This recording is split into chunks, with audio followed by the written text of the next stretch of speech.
Hello guys, it's me Jamie and welcome back to another video. So today I thought I would do a little book haul for you, but it's not like other book hauls, I guess. She's not like other girls. So if you've watched my video from the beginning of the year where I did like goals and stuff, I said that I was going on a book buying ban and I wasn't buying any more books and I would just be using my library exclusively. And when I made that video, I didn't know that there would be a pandemic and then we would end up having to have our libraries closed and I no longer have access to free books and stuff like that. So I ended up finding my old Kindle and recharging it and buying a bunch of books that I want to read to keep me occupied during this time where I have literally nothing to do because I'm stuck in my home. So I just checked how many books I bought since the lockdown has been implemented in my country, and I have bought 17, which is actually not that bad. I thought it would be way worse, but 17 is fine. But I thought I would just haul all the books that I've bought and like I'm planning to read on my Kindle during lockdown, but it's mostly just like a book haul, but like an e-book haul. So the first book I bought on my Kindle is City of Bones by Cassandra Clare. Yeah, I don't even really need to explain what this is about. I actually have read this like years and years ago. I read it when I was in high school and I don't remember anything about it, and I kind of was like not that into it, but I still kind of like read it really fast, all that sort of stuff. But I've seen everyone like really enjoying the other the other Shadowhunter books, so I kind of want to like get back into it, and I thought I could just do like while I'm in quarantine, just like binge read all of them so I can be up to date, because I also really want to read Chain of Gold. Like I'm getting such FOMO about that. So yeah, that's why I bought City of Bones. I actually do own it as well, but I have like most of my books at my parents' house and at my sister's house, and that's one of the ones I left at my parents' house and I can't go get it. And I was thinking I might start the whole Shadowhunter read like while I'm in quarantine, but so I thought I would read it on my Kindle, but like I mean it's been a month and I haven't actually read it yet, so that might have been a bad decision. But it was really cheap because it's an old book, so yeah. So the next book I bought on my Kindle was Get a Life Chloe Brown by Talia Hibbert, and I absolutely adored this, but this is not a wrap up, so, and I've actually already wrapped this up in a different video anyway, but yeah. So Get a Life Chloe Brown is a romance between a woman who has chronic pain and a chronic illness and the superintendent of her building, who is a painter and also recovering from an abusive relationship. It's really fun, the representation is amazing, and yeah, it's just a really good romance. It's one of the best romances I've read like so far, and I just really liked it. Speaking of romance, the next book I bought on my Kindle was The Deal by Elle Kennedy. So I believe this is a new adult romance kind of set on like a campus. It's like a university romance, and I believe it's between like this really jock character on the hockey team and then this girl who ends up tutoring him. That's honestly all I know about it, and yeah, I basically know that it's just quite a like saucy, steamy romance, and the reason I bought it was actually because it was free on Amazon Kindle, so that's why I bought it. And also I feel like it's one of those ones that is like kind of like a classic romance. Like I've heard a lot of people talking about it, I've seen it everywhere, so I was like, if I want to like get into this genre and really kind of embrace this genre, I think this is one where it's like a good place to start. The next book I bought on Kindle was Credence by Penelope Douglas, which is another new adult romance. I've heard a lot of things about Penelope Douglas. I believe that her books are like very smutty, like the smuttiest of the smutty, so I kind of think that is something that I need to keep in mind when reading this one, and also if you are going to be like buying any of these books that I talk about. Now, again, don't know much about this one, but I know that it's about a girl who is like really wealthy. She's the daughter of like a film producer or like and a movie star, I believe, and her parents end up tragically dying, so she goes to live with like I think maybe her stepbrother's family, and she goes from a life of wealth and privilege to moving somewhere like in the woods, completely far out, and like a completely different lifestyle that she was used to living. I've just heard it's incredibly smutty. I don't know who the romance is between. Like I know it's probably between our main character who's moved to the woods, but I don't actually know who she's romancing necessarily. But I've just heard lots of good things about this author. I believe this is like Penelope Douglas is one of those like go-to authors. I also believe she writes about like very taboo romance as well. I'm not sure if this is one of them. It might be, but I've just heard very good things about this book, and I've heard it's incredibly smutty, and that's all I know. But I'm excited to read it. The next book I bought on my Kindle was Permanent Record by Mary H.K. Troy, which I actually already own a physical copy of, but again, it's one of those books that I really wanted to read while I was in quarantine, and it's a book that I left at my parents' house, so I can't go get it. But again, it's another book that I thought I really wanted to read, but I haven't read it since, which is just stupid of me because yeah, it's been a highly anticipated read for me ever since I read Emergency Contact, so I think I just need to get my ass into gear and read it. So this book is a YA contemporary romance about a really famous kind of child star, I believe. Like, she's just this really famous pop star, and a guy called Pablo who works in a deli, and they have a chance encounter at 4 a.m. like in his deli, I'm pretty sure, and then a romance blossoms. I personally adore stories about like famous people and normal people like having a romance and them trying to like navigate their world as like this superstar, as this household name, and also just like a regular life with this person who is completely normal. I just love stories about fame. I don't know, maybe it's the Leo in me, but something about that is just everything. Like movies like Roman Holiday, like Notting Hill, like that is yes. So yeah, I'm really excited to read this one. I don't know why I haven't yet. I honestly should get around to it because I know I will love it. It's an author that I really like the works of, and it's a trope that I love. So why haven't I read it yet? I don't know, but I'm excited to. The next book I bought on my Kindle was Foolish Hearts by Emma Mills, and this one I actually have read. It is another YA contemporary, and it's about a girl called Claudia who accidentally witnesses the breakup of like an it couple at school called Paige and Iris. She accidentally witnesses their breakup, and so there's this kind of awkward relationship that she has with them now, and then her and Iris end up becoming very unlikely friends, but they're also forced to work on the school production of Midsummer Night's Dream that they do with like the boys' school next door. So it's kind of about that friendship, and then it's also about a blossoming relationship between Claudia and Gideon, one of the guys from the school who's in the play, and it's really about Claudia, who has been hurt before by, I don't know, like just not having that many friends, and was hurt by a previous boyfriend who kind of just switched his feelings off for her. So it's really about her opening her heart again to new experiences, and same with the character Iris. I really liked it. I actually ended up reading this book 3 out of 5 stars, but I'm not going to tell you any more thoughts because that's for my wrap up later on. But it is just like a really sweet contemporary, and I definitely recommend it. And also I just knew I had to pick this one up because I love Midsummer Night's Dream, so anything that has like a backdrop of Shakespeare, I'm in. Actually, yeah, that's another thing.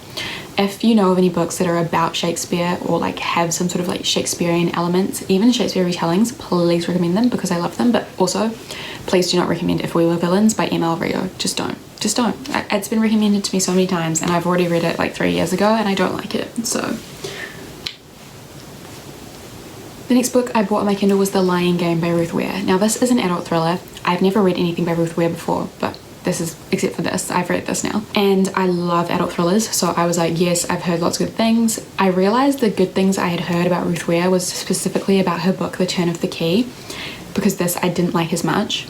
But enough about that, because spoilers for the wrap up. Now, The Lying Game is about a group of girls from boarding school. They do an awful thing at their boarding school, which is kind of like the main element of mystery about this book. They do this awful thing at boarding school, but now it's come up again, like in their lives 10 years later. They are living completely separate lives, but they have to go back to this small town where the awful thing happened and kind of fix it and realize and stop it from kind of surfacing again.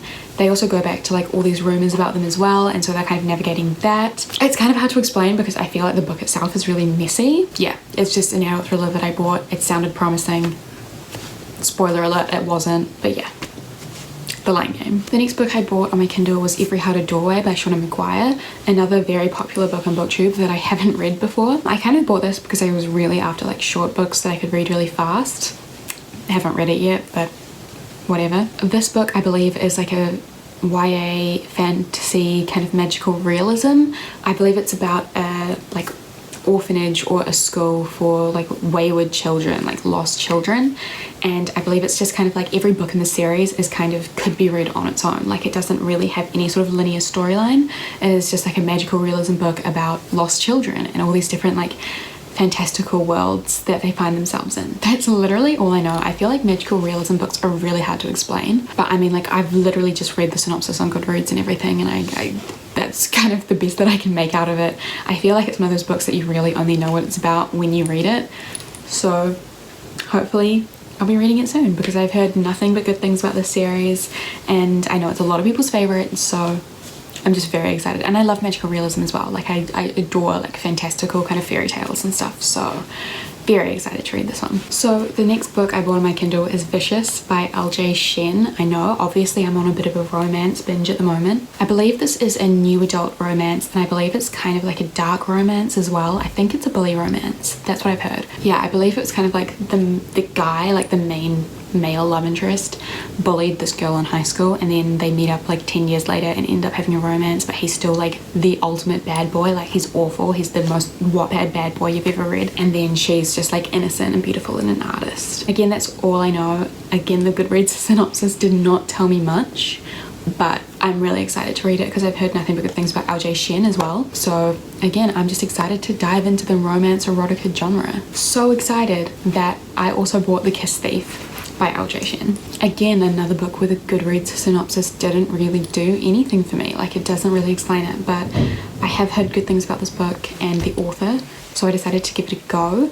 But I believe it's about like the daughter of like a very rich, powerful person and her like childhood best friend and their romance, perhaps. You can correct me if I'm wrong, but yeah, I just thought it sounded fun, and I just want to get into this genre, obviously. The next book I bought on my Kindle was I Was Born for This by Alice Oseman. I love Alice Oseman's writing. Radio Silence is like one of the best books I've ever read, but she writes really amazing YA contemporaries, and this book is about a boy band, and I think it's very much about fandom culture as well. Again, it's another book about fame. It's another book about people that are famous. So yeah, I'm pretty sure it's just about like the lead frontman of this boy band and then this girl who is obsessed with this boy band, and then from some chance encounter they kind of like thrust together. Their lives are changed forever. I don't know if it's a romance necessarily, which is good. Like, I love that. Otherwise it would be a little bit too like Your Name fan fiction. Do you know what I mean? Like, it would be a little bit too much like living the fantasy. But I think they have some sort of encounter and they end up changing each other's lives. But again, I just love books about fame, and I love Alice Oseman's writing. So Alice Oseman actually does write fame really well, because Radio Silence was low-key about like unexpected fame. This is just another book that I'm really excited to get to. So okay, so the next book I bought I'm really excited about, and it is called The Library of the Unwritten by AJ Hackworth. So this is a new book in a new fantasy series, and I believe it's about this girl whose job is a librarian in the Library of the Unwritten, which is basically a library full of works and characters that are unfinished by their authors. Absolutely love books set in libraries, so that is 100% yes, 5 ticks for me. But I believe that in this story, a hero of an unwritten book escapes the library in search of his author. Now the librarian has to like go on this massive journey to try and like capture this like escaped character from this book. This just sounds like has so many fairy tale elements, so fantastical, so exciting. Very, very, very unbelievably excited to read this one. So yeah, that is at the top of my to read list. I cannot wait. So the next book I bought is another romance, and that is From Lukov with Love by Mariana Zapata. So this book I believe is a romance between like a figure skater and her competition. I believe it's very enemies to lovers, and it's about this main character who has been training for like a figure skating competition her entire life. It is her whole world. It's like everything she's worked for, and then it all comes tumbling down when she falls in love with a fellow figure skater. I'm pretty sure that's what it's about, but I've heard nothing but good things, especially from my friend Mika. Like, she rides for this book so hard. Like, she's recommended this countless of times. So I'm really excited. I also think it's like very slow burn as well, which I think I prefer, honestly, when it comes to romance stories. I think slow burn is definitely something that I'm more interested in. I recently read The Bride Test by Helen Huang, and that was a very slow burn, and that's another one of my favorite romance books that I've read. I'm really excited to read this one. It sounds really good. Yeah, that's all really. The next book I bought on my Kindle is A Good Girl's Guide to Murder by Holly Jackson. Now this is a YA thriller. I've had such bad luck when it comes to YA thrillers, but I thought I'd give this one a go because I've heard really, really good reviews from people I trust. It's about a girl who lives in a small town. 5 years ago there was a murder in her town, and everyone believes it was this one person. The case was considered unsolved, but everyone's like, no, it was this person, he murdered her. No question about it. And that's kind of like the general rule in the town about this mystery from 5 years ago. And so for her final year's school project, the main character decides to do a project on this murder, and she uncovers all these secrets, and she starts getting in a little bit too deep, a little bit in over her head. I kind of love books like this. Like, I love ones about people trying to solve a mystery and like getting led down the wrong track. Like, I recently read The Last Time I Lied, which is a really good example. It's a really, really good thriller about that sort of thing. I am interested to try out another YA thriller, even though I've had like such bad luck with them. I just think it sounds fun. so I'm willing to give it a go. The next book I'm incredibly excited about, but it is Foul is Fair by Hannah Capin. Now this is a YA modern retelling of Macbeth, of Shakespeare's Macbeth. I have heard so many good things about this and the premise is so exciting to me. So basically it's about a girl who, she lives in LA, she has this amazing circle of friends, these friends that go out and party all the time, and so one night she goes to this party with her friends hosted by this guy from this like really rich private school, and she ends up getting raped by a group of these guys. So then she ends up like planning out this entire plot to destroy their lives and take revenge. I personally love revenge stories. I think that this book is one that you do kind of need to tread carefully. I think you should like take some caution before reading and look up the trigger warnings, and if you're like, no, this is a little bit too much for me, maybe don't read it. But I personally am just very excited because I love stories about like badass women taking revenge on men who do shit like this. Again, I love like Shakespearean elements as well, so I'm just very obsessed with it and I'm just really excited to read this. Also, I'm especially excited because if you didn't know, me and my friend Caitlin started a online book club where we read books written by women for women, and we have a live show at the end of every month, and this book is actually going to be our pick for May. So if you are interested, I will leave a Twitter link to the Twitter for our book club down below and for the announcement for this particular book, and you can come join us on the live show. I personally am really excited, but yeah, I hope to see some of you there. The next book I bought on my Kindle is one that needs no introduction, but it is House of Earth and Blood by Sarah J Maas. I believe it's an urban fantasy about a girl whose best friend is murdered by a demon. The accused person of the murder ends up in jail, but then the crimes start happening again, so she decides to go and like investigate and try and solve this mystery along with the help of a fallen angel. I believe a romance then blossoms between her and the fallen angel. It sounds really fun. I do really love urban fantasy over high fantasy, I think. Like, I love urban fantasy, and I'm really excited to check out Sarah J Maas's writing when it comes to writing adult books, because I have a love-hate relationship with the Throne of Glass series, and I do really want to read A Court of Thorns and Roses. I haven't gone around to it yet, but I do want to read that one. So yeah, this one I'm not sure if it's one that I'll get to anytime soon, but I have heard good things about it, and I just want to see like what all the hype is about as well. And the final book that I bought on my Kindle is Starsight by Brandon Sanderson. Now this is the sequel to Skyward by Brandon Sanderson, which I read last year and really enjoyed. It's a YA science fiction about a girl who really wants to be a pilot, but her father is notorious for being a coward because in the heat of battle he ended up just like flying away and running away, and then that cost a lot of people's lives. So he's just has this awful reputation, and by proxy she has this awful reputation, and she has to kind of like overcome her father's actions to succeed. Starsight is the sequel. We were left on very much a cliffhanger for Skyward, so I'm incredibly excited to read Starsight. I really enjoyed it and definitely recommend the first book. So that is everything. Thank you very much for watching. Let me know what I should try and prioritize first out of the books that I have bought but haven't read, and also let me know if you have read any of these and what you think. So yeah, again, thank you very much for watching. I hope to see you guys soon in another video, and also in the Foul is Fair live show, and also in the Wicked Fox live show, which is going to be coming this weekend. So yeah, thank you so much for watching, and I'll see you in another video. Bye.